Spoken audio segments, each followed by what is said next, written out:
നടൻ ശ്രീനാഥ് ഭാസിക്കെതിരെ ലഹരി ആരോപണവുമായി നിർമ്മാതാവ് ഹസീബ് മലബാർ രംഗത്ത്. നമുക്ക് കോടതിയിൽ കാണാം എന്ന ചിത്രത്തിന്റെ ഷൂട്ടിംഗിനിടെ ശ്രീനാഥ് ഭാസി കഞ്ചാവ് ആവശ്യപ്പെട്ട് വിളിച്ചെന്ന് നിർമ്മാതാവ് പറഞ്ഞു.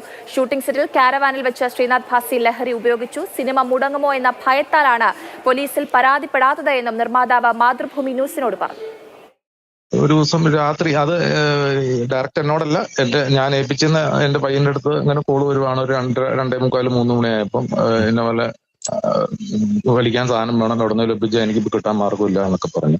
രാത്രി 3 മണിയായപ്പോ ഞാൻ തൊടുപുഴയായിരുന്നു, ലൊക്കേഷൻ കോഴിക്കോടായിരുന്നു. എനിക്ക് കോള് വന്നു, ഇങ്ങനെ പോലെ ബാസി ഇങ്ങനെ ഒരു പ്രശ്നത്തിലാണ്, ഇങ്ങനെ കഞ്ചാവ് വേണമെന്നുള്ള രീതിയിലാണ് നിൽക്കുന്നത്. പ്രശ്നം എന്നാന്ന് വെച്ചാൽ രാവിലെ ലൊക്കേഷനിൽ വരില്ല, പിന്നെ ആ മൂഡ് കിട്ടണമെങ്കിൽ ഈ സാധനം വേണം. പിന്നെ ഈ സാധനം ആ ലൊക്കേഷനിലുണ്ട്, ആ ക്യാരവണിനകത്ത് ഇത് തന്നെയായിരുന്നു പണി. ക്യാരവണിൽ കയറി കഴിഞ്ഞാൽ ആശാന് ഒരു പുക എടുക്കുന്നുള്ള രീതിയിലാണ് നിൽക്കുന്നത്. ആരും എൻ്റെ അത് അടുപ്പിക്കൂല, കയറ്റുമില്ല. ഇപ്പൊ പോലീസ് നടപടിയിലേക്ക് പോയാൽ ഇതിപ്പോ വന്ന ആ സ്പോട്ടിൽ വെച്ച് കണ്ടാലല്ലേ നടക്കുള്ളൂ. അത് രണ്ടാമത്തെ കാര്യം. ഒന്നാമത്തെ പോയിന്റ്, ഇത്രയും രൂപ മുടക്കി ഈ സാധനം ചെയ്തുകൊണ്ട് ഇത് എങ്ങനെയെങ്കിലും തീർത്ത് നമ്മുടെ ഈ പരിപാടികളും തീർത്ത് സിനിമ ഇറക്കുക എന്നുള്ള രീതിയിൽ നമുക്ക് നോക്കേണ്ടത്. അല്ലാതെ നമ്മൾ അതിന്റെ പുറകെ ഈ കാശ് വെള്ളത്തിലായി പോവില്ലേ. ഇപ്പോഴും ഓരോ പ്രൊഡ്യൂസർമാര് ഇവന്റെ സ്വഭാവം അറിയാൻ പാടില്ലാതെ അവന്റെ പുറകെ ക്യൂബിൽ നിൽപ്പുണ്ട്, ഡേറ്റും ചോദിച്ച് അഡ്വാൻസും കൊടുക്കാനായിട്ട്. ഇത് കൊടുത്തിട്ടുള്ള കാര്യം പിന്നെ അസോസിയേഷനിൽ പോയിട്ട് അവര് പോയിട്ട് കാര്യമില്ല. കൂടുതൽ വിവരങ്ങളുമായി നമുക്കിപ്പം ജെയിനസ് രാജു ചേരുന്നുണ്ട്. ജെയിൻ, ഒരു നിർമ്മാതാവിന്റെ ഗതികേടാണ് നമ്മളിപ്പോൾ കേട്ടത്. ഈ സിനിമ എങ്ങനെയെങ്കിലും ഒന്ന് പൂർത്തിയാക്കണമെങ്കിൽ ഇതൊക്കെ കണ്ണടച്ചു കൊടുക്കേണ്ട ഒരു അവസ്ഥയാണ് ഇപ്പോൾ അദ്ദേഹം പറയുന്നത്.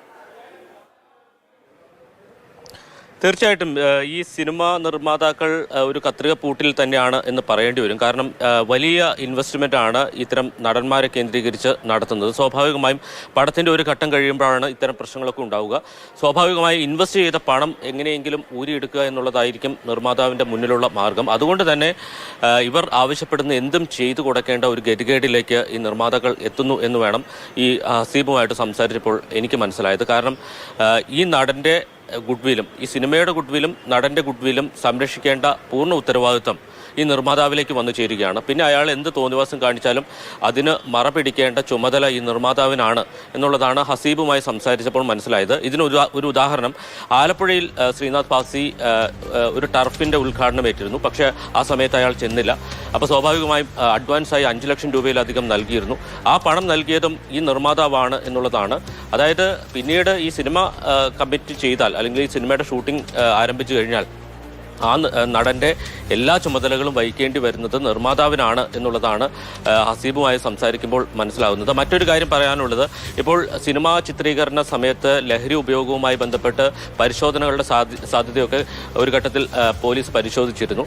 പക്ഷേ അതിനോട് എത്രത്തോളം നിർമ്മാതാക്കൾക്ക് സഹകരിക്കാൻ കഴിയും എന്നൊരു പ്രതിസന്ധി കൂടി നിലവിലുണ്ട്. കാരണം ഈ സിനിമാ സെറ്റിൽ വെച്ച് ലഹരി ഉപയോഗിച്ച് നടനെ പിടിച്ചാൽ നടൻ മാത്രമല്ല അകത്താകുന്നത്, ഈ സിനിമ കൂടി അകത്തായി പോകുന്ന ഒരു സ്ഥിതി ഉണ്ടാകും. അതുകൊണ്ട് തന്നെ നിർമ്മാതാക്കൾ ഗതികെട്ട് ഇതിനുവേണ്ടി സഹകരിക്കുകയാണ്. നിർമ്മാതാക്കളുടെ ഗതികേടാണ് നമ്മളിപ്പോൾ കേട്ടത്.